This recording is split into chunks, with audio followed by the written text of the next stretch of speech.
Hello and welcome to the Philippines.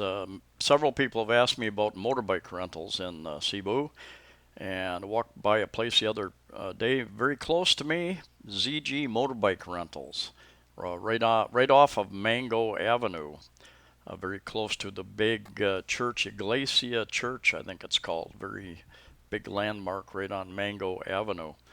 And they have a number of different motorbikes and scooters for rental. I've checked online. The prices usually quoted are 500 pesos a day, 10 US dollars. Here's some of the prices. They all require either leaving a passport, perhaps copies of passport, or security deposits. If you're renting for a week or longer, you can usually get a discount, maybe 400 a day. And if you're renting by the month, probably a better discount yet. Contact the different companies for that. Talk to this guy for a while. One of my concerns is always if I'm 50 kilometers, 100 kilometers out of the city and get up in the morning, go out, and the bike doesn't start.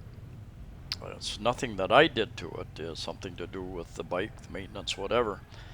What happens, and that is always important to me. And this guy tells me, well, that's never happened. They have newer bikes, and the only issue they've ever had is a battery that's gone down. Somebody leaves the light on or something, and I think they usually turn off by themselves, but if the switch isn't working properly, that could be an issue. But anyway, they would, I think generally they will bring you another bike or come and bring another battery if it's a battery issue. Now this ZG motorbike rental place has a Facebook page, and you can find them online, and you can get more details there.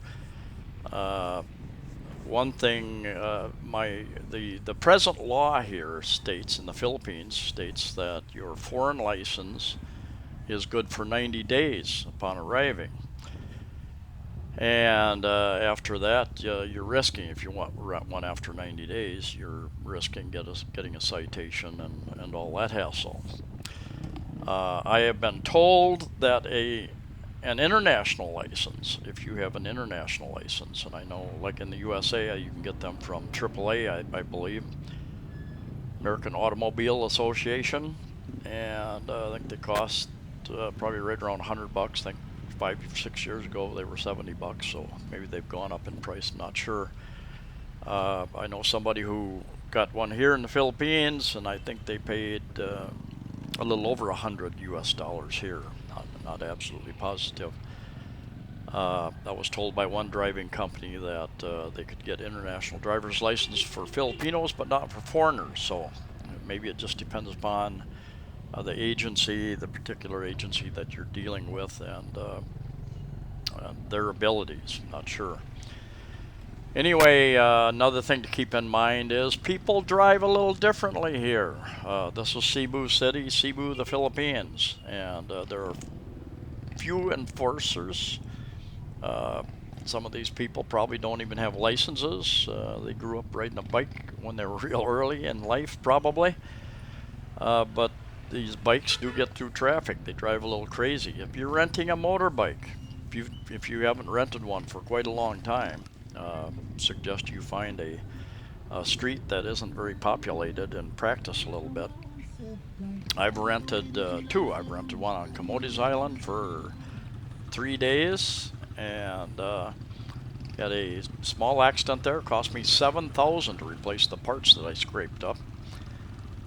And I've had laid one over another place, but instead of scratching the bike at all, I used my body. My body took all the punishment, scraped myself up pretty good.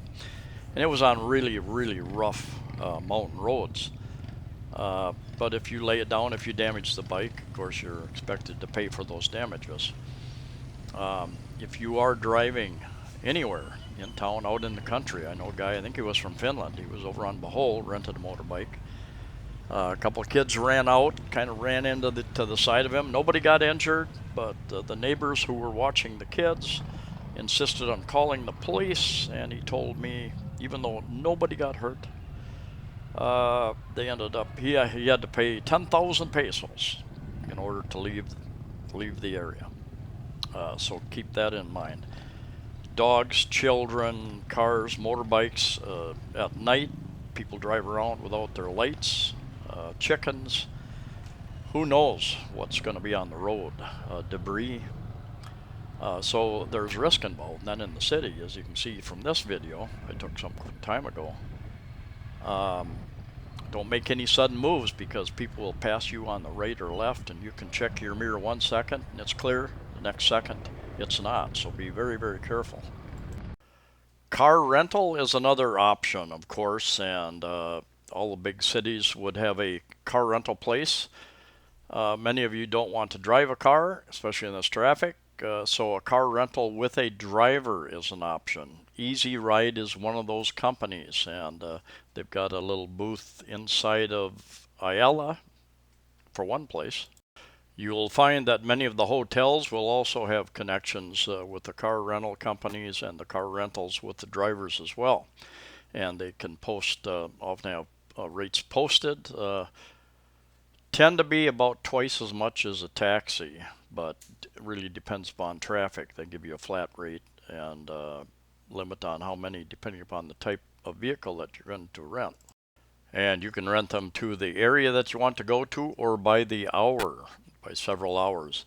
And I will give you a list to various areas around here too. Now here's the rate per hour, and then here's to different areas. Hagnia Port up by Bentayan Island, 4,200. Comody's Island, Danao Port. They now have a fast ferry, I believe, over off of Mactan Island going there. And then they have one-way and two-way trips that you can book. And one way to check prices is to download the Grab car app, and see what they'll quote you for a similar type price, and ask taxi drivers. I often ask taxi drivers. If you want to save money, you can always take a bus or V-Hire, van for hire as well, where you're packed in there, oftentimes quite tight, but instead of several thousand going to Oslo, Molbol, you might pay a couple hundred or less.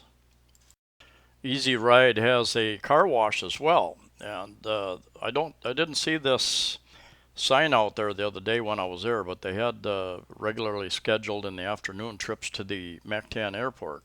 I don't know if those trips are regularly scheduled anymore. The key thing here is that you have to schedule them ahead of time. You need to have reservations, because they have a van or car, whatever they bring it for a certain number of people, certain number of luggage. So this is over by the Ruston side, one of the main entrances, not at Ruston's, but near Ruston's. And here's the Easy Wash and Easy Car Rental place, and you can talk to those girls and schedule either a trip to the airport or a car and a driver. You should be able to find them online too, and do your business online, set up your reservation. And another option for rentals is a portal called Book to Wheel, peer-to-peer rentals of motorbikes, two-wheelers, and automobiles as well. And the ZG Motorbike Rental belongs to this group as well, so you might find them there as well as their Facebook page.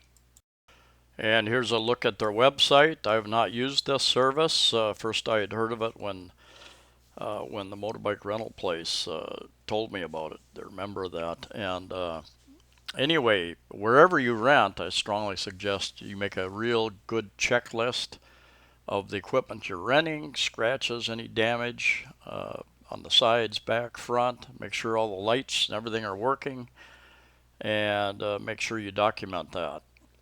And here's a second page there that kind of describes the process. If you want to rent something, two-wheeler or auto, or if you want to put your own vehicle up there as well, go through that process.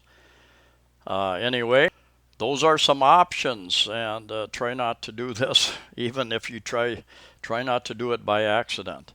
Anyway, thank you for watching. Please like the video, please share the video, please subscribe. Safe travels to you all wherever you're at, and I'll see you next time.